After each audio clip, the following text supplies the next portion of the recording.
Salut à toute la team rue des joueurs, c'est Léo et aujourd'hui on se retrouve pour une nouvelle vidéo tennis sur l'Open d'Australie. Donc c'est le grand retour des vidéos pronostics tennis sur la chaîne YouTube rue des joueurs.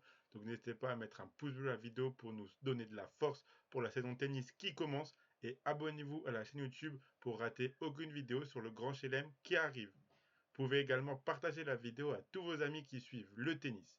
Dans cette vidéo, je vais analyser le tableau de l'Open d'Australie féminin et vous donner mes potentiels quarts de finale et gagnantes de ce tournoi. Si vous souhaitez suivre mes pronostics long terme sur cet Open d'Australie, vous pouvez le faire avec l'opérateur BetClick qui propose l'offre suivante. Donc votre premier pari qui est remboursé en free bet s'il est perdant à hauteur de 100 € maximum. Je rappelle que les free bets sont des crédits de jeu non retirables que vous devez obligatoirement rejouer avant de pouvoir les retirer. Pour profiter de l'offre, il vous suffit de vous inscrire via le lien qui est dans la description de la vidéo et de rentrer le code promo RDJ. Ensuite, vous faites votre premier pari. S'il est gagnant, vous recevrez vos gains. Et s'il est perdant, BetClick vous le rembourse en free bet à hauteur de 100 € maximum.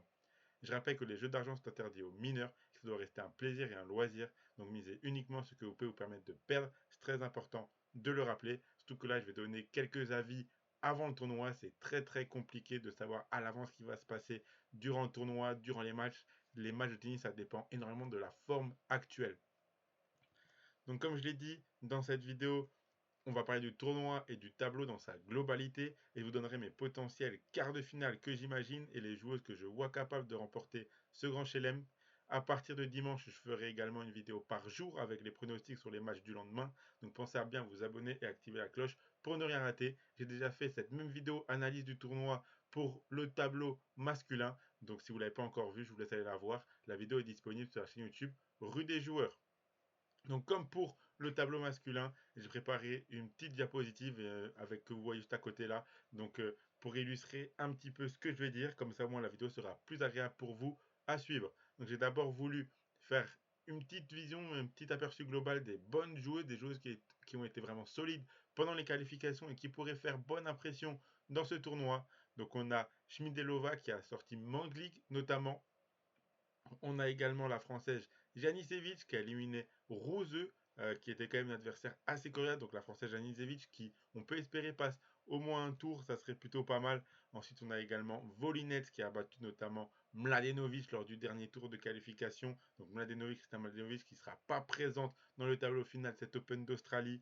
On a la jeune Fruvirtova, pardon, je sais pas si je prononce vraiment bien Fruvirtova, c'est compliqué à dire, mais en tout cas, c'est une jeune joueuse qui est vraiment l'avenir du tennis féminin. Elle a seulement 15 ans et elle est déjà dans le tableau principal d'un grand chelem. Donc attention à elle, elle va jouer sans pression. Enfin, elle aura un petit peu de pression, mais elle va surtout tout donner et elle est vraiment très très forte. Donc attention à elle. On a une autre française, Clara Burel. Attention à elle, elle a été vraiment très solide lors des qualifications. Les qualifications de Grand Chelem, c'est quelque chose qu'elle aime beaucoup. Souvent, elle les passe et elle se qualifie pour le tableau principal. Et après, c'est là que ça pêche d'habitude, à voir si là, elle arrive à passer un ou deux tours. Et on a la Canadienne Sebov qui a notamment éliminé Noskova, entre autres, que tout le monde voyait se qualifier assez facilement, vu qu'elle sortait d'un bon tournoi en Australie juste avant où elle avait éliminé plusieurs joueurs du top 10. Et au final, Noskova a perdu dès le premier tour de qualification contre Sebov. Donc Sebov, la Canadienne, qui sera confrontée à Caroline Garcia dès le premier tour. On reparlera de ce match juste après. Donc voilà pour les joueuses que j'ai vraiment trouvé très solides lors des qualifications. Donc si maintenant on fait un petit aperçu global du tableau et des premiers matchs, donc comme pour la vidéo du tableau masculin, je vous ai fait quelques screens avec les matchs du premier tour. Donc je vous laisse mettre pause à la vidéo si vous voulez voir un peu plus en détail. Je suis désolé si c'est un petit peu petit, je ne pouvais pas vraiment faire autrement, mais normalement c'est à peu près lisible quand même. Et donc je vous laisse faire pause si vous voulez voir les screens plus en détail pour voir tous les matchs de ce premier tour. Dans tous les cas, j'en ai retenu quelques-uns, quelques gros matchs déjà intéressants dès ce premier tour. Donc on a notamment un Andreescu Bouskova, un match qui peut être très très serré et très tendu entre les deux. Gros match. On a également un Kalinskaya contre Collins qui peut être aussi très intéressant à suivre.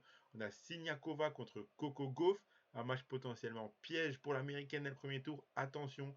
On a aussi Kenin contre Azarenka, un match qui peut s'annoncer assez tendu pour Azarenka. Et on a aussi Leila Fernandez, la Canadienne, qui sera opposée à Alizé Cornet dans un premier match qui sera très très difficile pour les deux joueuses et ont toutes les deux leur chance pour passer ce tour-là selon moi. Donc c'est vraiment les 5 matchs principaux que j'ai gardés pour ce premier tour, mais on a quelques-unes autres affiches assez intéressantes. Donc si maintenant on se penche sur les potentiels quarts de finale, donc je vous ai mis les tableaux de chaque quart de tableau. Donc à chaque fois je divisais les quarts de tableau en partie haute, partie basse, et donc pour vous donner qui je vois gagner la partie haute, la partie basse, et donc pour vous donner chaque quart de finale que j'imagine. Donc on commence avec le premier quart de tableau et la partie haute. Donc les favorites pour moi c'est Swiatek, Rybakina et la gagnante entre Kalinskaya et Collins dès le premier match.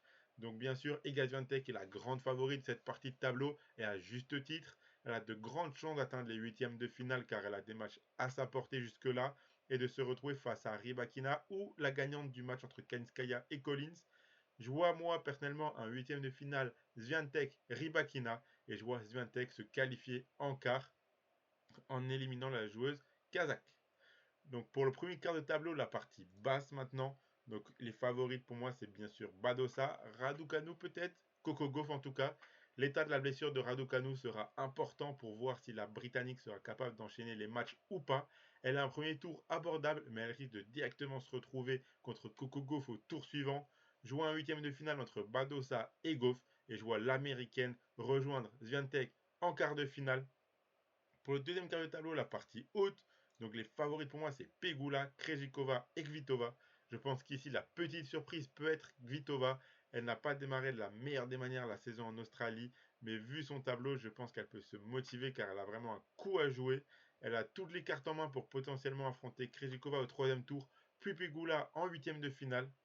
Je vois tout de même Pegula être capable d'atteindre les quarts de finale. C'est ma favorite pour ce deuxième quart de tableau partie haute. Et pour le deuxième quart de tableau partie basse, ben, on a quand même du Keys, on a du Tomljanovic, du Azarenka, du Zachary, une partie de tableau qui sera très accrochée selon moi. Ces quatre joueuses que j'ai citées sont celles qui ont le plus de chances d'en sortir gagnantes, même si je ne serais pas étonné de voir une surprise dans cette partie-là du tableau. On peut potentiellement avoir un Keys Tomljanovic au troisième tour avec une Australienne qui aura sorti Azarenka. Tomljanovic peut créer la surprise à domicile selon moi.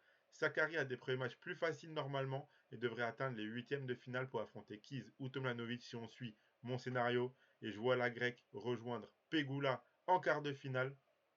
Si on passe maintenant au troisième quart de tableau, partie haute, ici pas vraiment de surprise, Kazatkina, Pliskova, Kudermetova. Ici ce que j'imagine c'est un Kazatkina, Pliskova au troisième tour et la gagnante affronterait Kudermetova. Si je dois en garder une des trois, je dirais Kazatkina, c'est vraiment ma favorite pour rejoindre les quarts de finale dans cette partie de tableau. Et ensuite, si on passe au troisième quart de tableau, partie basse, on a Kontaveit, Fernandez, Cornet, Garcia. Selon moi, Kontaveit a toutes ses chances pour atteindre les huitièmes de finale. Reste à savoir contre qui elle jouera.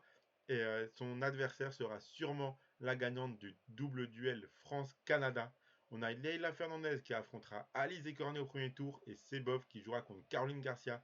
Deux matchs opposant une Canadienne à une Française. Comme je l'ai dit avant, Sebov peut être un match piège pour Garcia car la Canadienne a fait de très très bonnes qualifications. Mais je pense que Caroline Garcia évitera ce piège et jouera soit contre sa compatriote Cornet, soit contre Leila Fernandez. Dans les deux cas, je pense que Caroline Garcia sera capable de gagner. J'imagine donc un Kontaveit Garcia en huitième de finale et Caroline Garcia rejoindre les quarts de finale pour mon plus grand plaisir, le plus grand plaisir de tous les Français. Pour le quatrième quart de tableau, partie haute, donc Sabalenka et Bencic sont mes deux favorites, même si on a de bonnes joueuses dans cette partie de tableau, comme Rogers ou Davis par exemple. Je pense que Sabalenka et Bencic sont supérieurs. J'imagine fortement un huitième de finale entre les deux, et je pense que Sabalenka peut atteindre les quarts de finale en profitant de la fatigue de Bencic accumulée suite à son tournoi à Adélaïde, où elle allait jusqu'en finale juste avant le début de l'Open d'Australie. Et pour la partie basse de ce quart de tableau, on a Haddad Maya, Samsonova, Kanebi, Japper. Ici, c'est un petit peu pareil qu'avant. Il y a plusieurs bonnes joueuses, mais Haddad Maya et Ons Jabber me semblent au-dessus du lot. Je pense qu'elles s'affronteront également en huitième de finale et je vois bien Jabber rejoindre Sabalenka en quart de finale. Donc voilà pour mon avis, mon analyse sur les différents quarts de tableau et quel quart de finale j'imagine. Donc je vous les récapitule juste ici. J'imagine bien un quart de finale Swiatek Gauff, un autre Pegula Sakari, un Kazatkina Garcia et un Sabalenka Jabber. Là aussi, si on a ces quatre quarts de finale là, c'était vraiment quatre gros matchs à mon sens. Et je ne serais pas étonné encore une fois que la gagnante de cette Open d'Australie figure parmi ces 8 joueuses. En tout cas, c'est vraiment les 8 que je vois le plus capables de faire un coup. J'ai mis en vert les joueuses que je vois gagner ces quarts de finale. Donc Les cotes sont disponibles sur BetClick pour les gagnants des quarts de tableau. Donc je vois Swiatek, si on a Swiatek Goff en quart, je vois Swiatek gagner. Et la victoire de Swiatek dans son quart de tableau, c'est coté à 1,85. Pegula Sakari, je vois Pegula quand même passer. Donc la victoire de Pegula dans son quart de tableau, c'est à 3,50. Kasatkina, Caroline Garcia, je pense que la Française peut le faire et atteindre les demi-finales si elle se retrouve face à Kasatkina en quart de finale. Donc Caroline Garcia qui gagne son quart de tableau, c'est coté à 3. Et Sabalenka, Jabber. Ça sera un match très très accroché, mais je pense que Jabber est capable de battre Sabalenka. Et donc 11 Jabber qui gagne son quart de tableau, c'est coté à 4. Donc voilà pour mes potentiels quarts de finale et les gagnantes de ces quarts de finale-là. Donc mon top 3 pardon, pour la victoire finale, ces 3 joueuses-ci. Donc bien sûr, elles figurent parmi les 4 que je vois gagner leur quart de finale, c'est logique. Donc j'ai quand même mis Swiatek, côté à 3,25 sa victoire finale. Elle est capable de faire quelque chose, même si, attention, je pense que le tournoi peut être beaucoup plus accroché que ce qu'on pense. C'est pas sûr à 100% qu'elle gagne l'Open Australie, d'où la cote, elle est quand même à plus de 3. C'est pas rien, mais ça reste quand même la favorite numéro 1. Elle a aussi un tableau assez abordable selon moi, même si à partir des quarts de finale, ça risque quand même d'être beaucoup plus accroché. Ensuite, on a Caroline Garcia Cota à 10. Bon, là, c'est un peu chauvin aussi. Je vous avoue, je l'adore.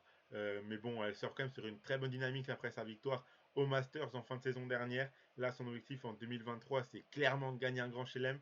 Je pense qu'elle en est capable et je ne serais vraiment pas surpris qu'elle en gagne un des 4 cette année. Lequel reste à c'est la question qu'on se pose. Je pense qu'elle a vraiment ses chances de les gagner un peu tous, même si je pense qu'elle a quand même un peu plus l'avantage sur dur ou sur gazon. Wimbledon, c'est un grand chelem qu'elle est capable de gagner, je pense, avec son jeu. Mais je pense que là, l'Open Australie, pour surfer directement sur sa bonne forme, je pense que ça peut être une bonne chance pour elle. En tous les cas, je la vois bien figurer, je la vois faire un beau tournoi. Je pense que les quarts de finale, c'est ce qu'on peut imaginer au minimum pour elle. Et donc, une fois qu'elle est en quart de finale, après, il reste que 3 matchs, entre guillemets. Ça sera contre 3 top joueuses, mais on ne sait jamais. Dans tous les cas, côté à 10, je pense que la petite pièce pour vibrer sur tous ces matchs, ça peut se tenter. Mais ensuite, 11 Jabber côté à 12, je la vois également avoir une chance dans ce tournoi-là. Car si on regarde la slide juste précédente, on voit que si Garcia et Jabber gagnent leur quart de tableau, elles se retrouveront en demi-finale. Et donc, une fois qu'on aura un Garcia Jabber en demi-finale, ça peut faire comme à l'US Open la saison dernière. Et Garcia, j'ai un peu peur. Je trouve que Jabber, c'est un peu sa kryptonite, si on peut dire. Et donc, elle a un peu du mal à la battre. Et donc, on pourrait avoir le même scénario. Et Jabber battre Caroline Garcia si c'est cet affrontement-là qu'on a en demi-finale. Donc, du coup, ce serait Jabber qui irait en finale. En face, si on a Swiatek Pegula en demi-finale, je vois Swiatek passer. C'est pour ça que j'ai mis Swiatek et non Pegula dans mon top 3 pour la victoire finale. Un autre petit pari intéressant, petit plus, c'est vraiment une très très petite cote, mais je la vois vraiment passer à vraiment un grand pourcentage de chance. Dans tous les cas, je vous la donne. C'est Caroline Garcia qui finit meilleure française du tournoi. Comme j'ai dit, c'est une très petite cote, c'est coté à 1,20, 1,20 pardon. Mais si elle gagne son premier match et qu'elle affronte Cornet au deuxième tour, je la vois battre sa compatriote. Et donc ensuite, elle aura passé 2 tours. Et je vois aucune autre française capable de passer 2 tours. Donc à ce moment-là, ça devrait être validé. Et même si on a une autre française qui crée un exploit en gagnant ces 2 matchs, derrière, Caroline Garcia au troisième tour, elle aura un match assez abordable. Et donc, si elle passe les 2 premiers tours, le premier qui peut être piège contre Sebov et le deuxième qui peut être contre Leila Fernandez ou contre Cornet, une fois qu'elle gagne ces 2 matchs-là, le troisième, je pense qu'elle est aussi capable de le gagner pour atteindre l'écart. Et donc, derrière, je vois pas d'autres Françaises atteindre l'écart de finale. Donc, je pense que la seule qui en est capable. Donc franchement, Caroline Garcia qui finit meilleure française, côté à 1,20, c'est très très petit, mais je pense vraiment que ça a de grandes chances de passer pour ceux qui veulent et qui aiment bien jouer les petites cotes. Donc voilà pour un aperçu global du tournoi WTA. Vous pouvez mettre un like à cette vidéo et donner en commentaire votre joueuse favorite pour la victoire finale de ce grand chelem. Pensez également à vous abonner et activer la cloche pour rater aucune de mes vidéos pronostiques tennis que je ferai durant cet Open d'Australie. Je rappelle que les jeux d'argent sont interdits aux mineurs, ils doivent rester un plaisir et un loisir, donc misez uniquement ce que vous pouvez vous permettre de perdre. C'est très important de le rappeler. Moi, je vous souhaite un très bon tournoi à tous et à dimanche pour la première vidéo pronostic. Allez, ciao tout le monde!